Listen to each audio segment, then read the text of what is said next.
Hi, welcome to Catch You Can Public Library's DIY with Gayle. I've been making bowl cozies, and that's what I'd like to show you how to make today. Seeing fall is coming and it's time for stews and soups. This will be a nice way to keep yourself from getting burned. Now, we will need fabric, several pieces, 2 pieces measuring 9 by 9. I happen to have some quilted, so I will be using quilted for mine. If you don't have quilted, we will be making ours quilted by using a piece of batting and a piece of cotton material. Okay, this is what it looks like. Now I will say, if you want this to be able to go into the microwave, you must make sure that your fabric, your batting, and your thread is cotton. 100% cotton, or it cannot go in the microwave, okay? That being said, as I said, this is a quilted piece. It already has the batting stuff inside, and if you don't have quilted, I'm going to show you how to do it. So 2 pieces of fabric, 2 pieces of batting. We're just going to make an X in the middle to attach the 2 together. I've got a little bit of a pile up here. Make sure that you put your thread length at about 3 to 3.5, because this being so thick, you're going to need it. Sorry, I didn't have this thing plugged in. All right, for that X. And if you have to draw it on there, you just go ahead and do that, okay? It is not going to show through unless you're using the wrong color thread, something that doesn't match, which I do all the time. And I can show you that right there. Can you see that? I used white on my blue. But if I had used the blue, of course, it wouldn't show quite as much. So I do want you to see that. That is what the other side will look like.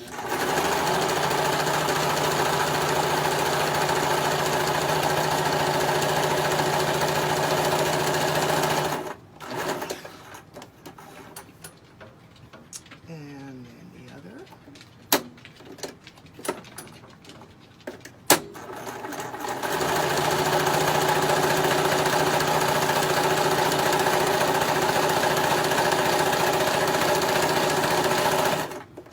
All right, our batting is now attached to our piece of fabric with that X.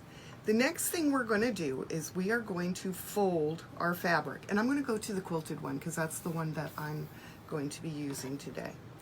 So we fold it up just like this in half. We will need a measuring item because we are going to go on the fold here. There's a fold, okay? I have 1 inch up, 2 inches over. I need a little mark, okay? 1 inch up, 2 inches over. Then I turn it, and I'm going to connect those 2 at the bottom, at the fold part of my line, okay? So it's making a dart that is wide at one end and comes right off the edge here, okay? Same thing to the other side here. 1 inch up, 2 inches over. And turn and make a line for them. That's going to be our little sewing line. We're going to turn it over and do the same thing. By the time you watch me do this, you'll have it down. It's a little confusing at first. Just remember, 1 inch up, 2 inches down, and then just draw a line making the dart.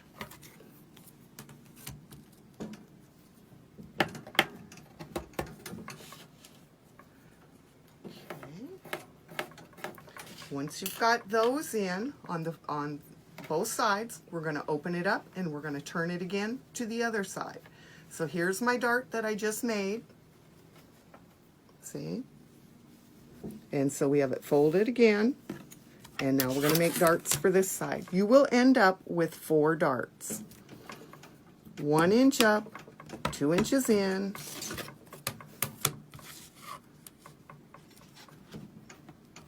2 2 inches in, 1 inch up, and then make them.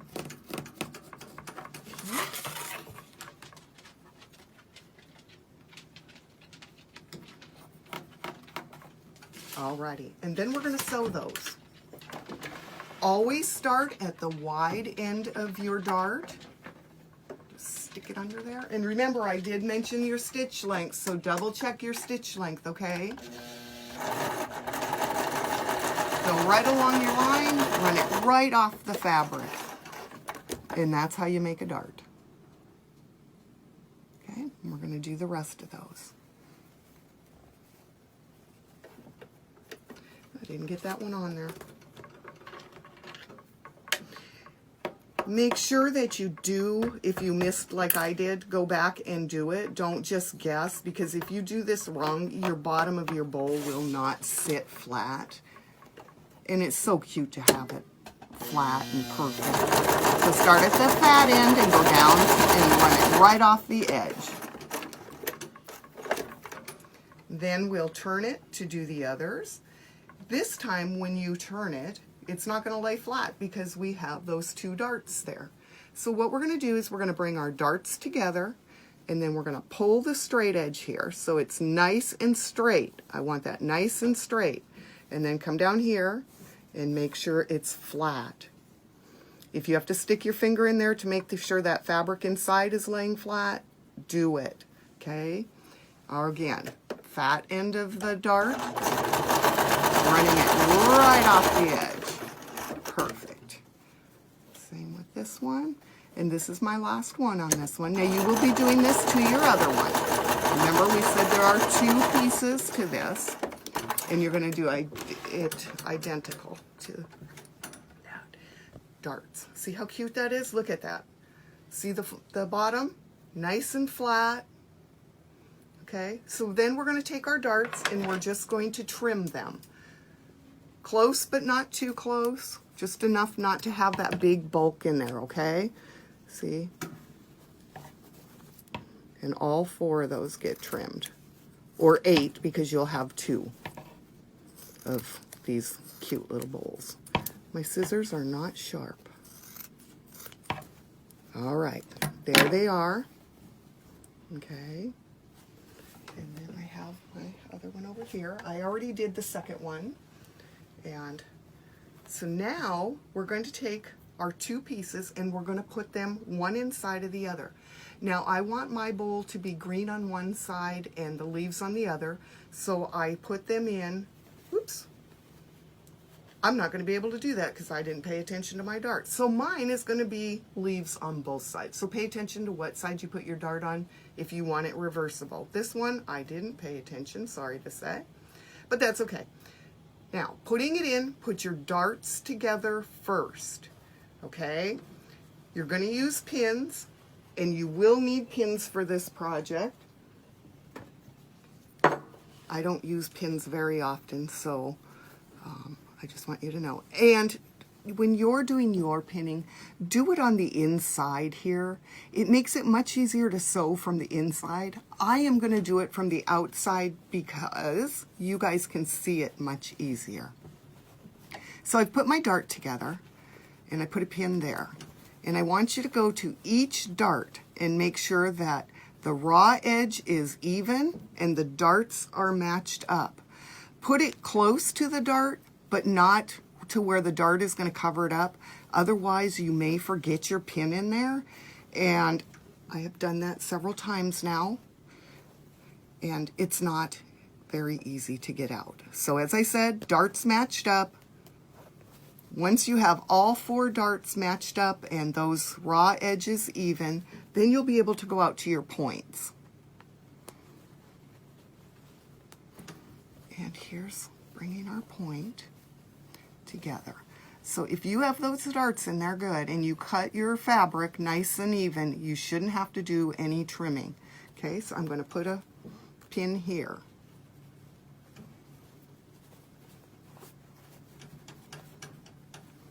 Okay.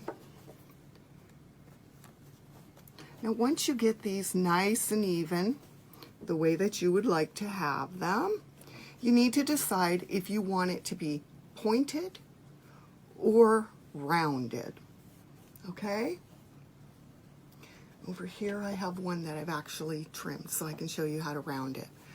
All I did to do it round was just take off a very little piece. Okay, so just cut that tip off. It's not much. Okay, just round it up. If you decide to keep your tip, once you've turned this, once you've sewn this, before you turn it, you will have to cut the tip off. Okay, sew it first and then we'll clip it. But I usually forget that, so I'm telling you now, just in case I get to that point and forget. All right, so let's sew this. Let's see, we want this one because it's got all pointed, and that'll help me remember. We will be turning this right side out, just to let you know. So we're gonna start part way up one of the mountains here. That's what I'm gonna call my peaks, mountains, okay?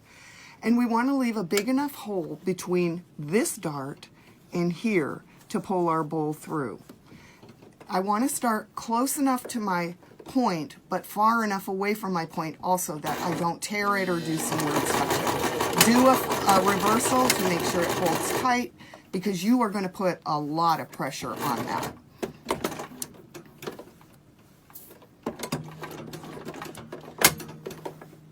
There we go. There is a small curve at the dart that you will have to go very carefully over, because of course it's thick. Don't forget to take your pins out so you don't run them over. And see, it makes just a small curve there. And then we go to our point. And remember, make sure your measurement of your point is the same here, and when you turn it, needle down, it's the same here. Okay.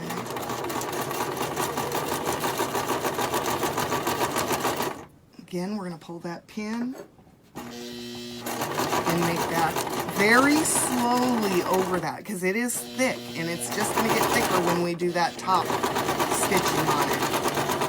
Okay, this one. Let's see. Here, I think. Okay, I have some runoff there that I should have trimmed and I didn't, but I'll fix it after.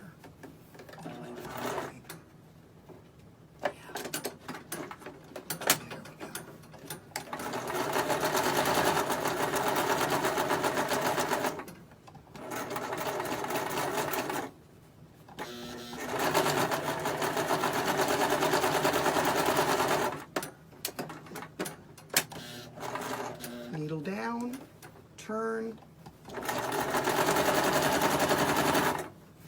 Again at the dart, pull that pin.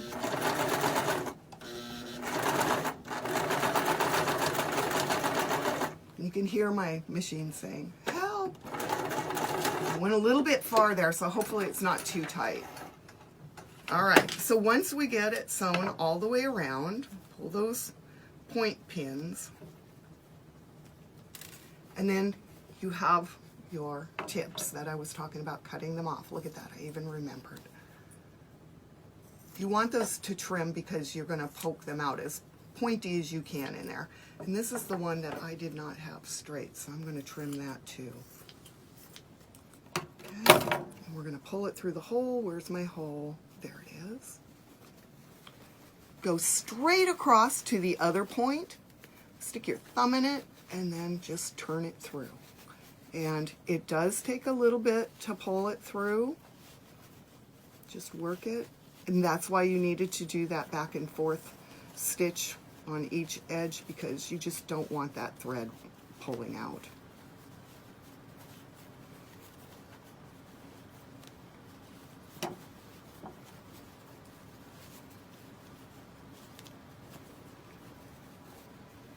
All right. Once it's turned right side out, use your finger to go and get those points out. If you need to use, excuse me, a pencil eraser, go ahead and do that. Looks to me like I'm doing okay with my finger. All right, one more. All right, at this point you should be feeling pretty darn good about your bowl cozy. It's looking pretty good. Now, a lot of other videos will tell you to go ahead and iron this to flatten it, but I did try that and it did not iron flat. So what I ended up doing is using my fingers and just going around it and smoothing those down in a finger press instead of using my iron. I can't believe I'm saying that because, as you know, I believe the iron is the best tool we have in our sewing box. But finger pressing in this case is much better. You want to make sure that you can feel that selvage edge in there, that seam, and you want it laying flat, especially when you come to the darts, okay? The darts are super duper thick.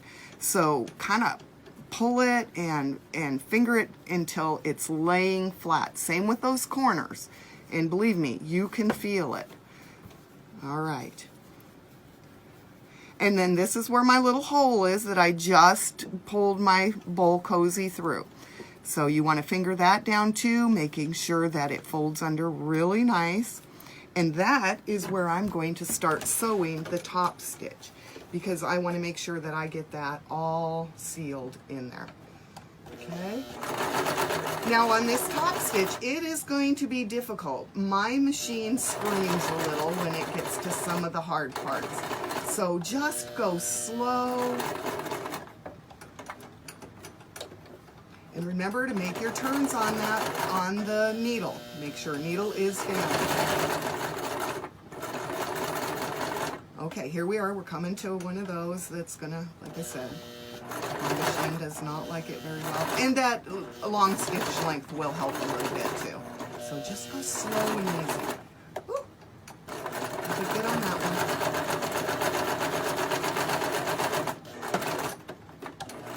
Taking it to the point, turning on my needle. And the thick side there. Along. There we go.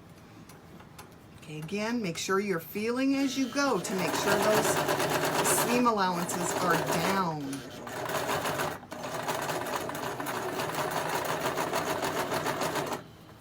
And with the peaks, I found the mountains were a little bit easier than these peaks, okay? Doing the rounded was a little bit easier, just simply that because of going so deep into that, I think, and getting it going again. Here we go. Give it a push. There we go. All right.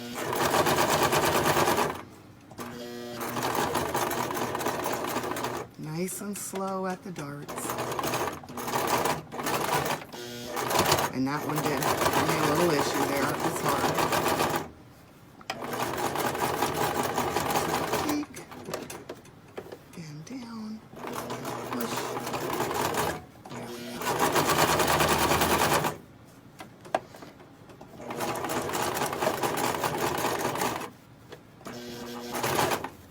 This one needs a little help, so I'm going to pull from the back a little bit. A little handle work there. Come on, baby, you can do it. There we go. And then just run up over your stitch line just a little bit so it keeps it nice and safe and it won't come undone. Cut your threads. And congratulations, you've made a soup bowl. Or stew. There you go. Just to let you guys know, we are now on YouTube. So for our YouTube folks, we are from Ketchikan, Alaska, and welcome to Rain Country. Have a wonderful day, you guys. I hope you enjoy making a bowl cozy. Mask on, and we'll see you at the library.